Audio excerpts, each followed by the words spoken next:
Ассаламу алейкум туғандар, қандайсыздар? Сіздерге жақсы жаңалық менен айтайын деп отырмын. Лондондун аэропортунда турам азыр. Бұл жерде мынакей намаз окуй турган жерди уюштуруп коюшуптур. Бул жакта даарат алсам болот экен.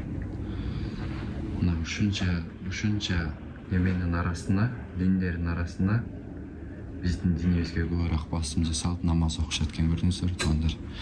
Бул жака Куран китептерди коюп коюптур мынакей. Көрдүңүздөрбү? Азыр сыртын карайбыз. Сыртында эмне деп жазылып болгон болот.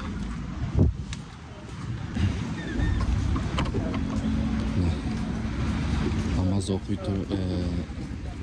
дин боюнча ким сыйынса болот деген жер туугандар. Көрдүңүздөр, аэропорт. Лондон аэропорту. Tinch болуңуздар.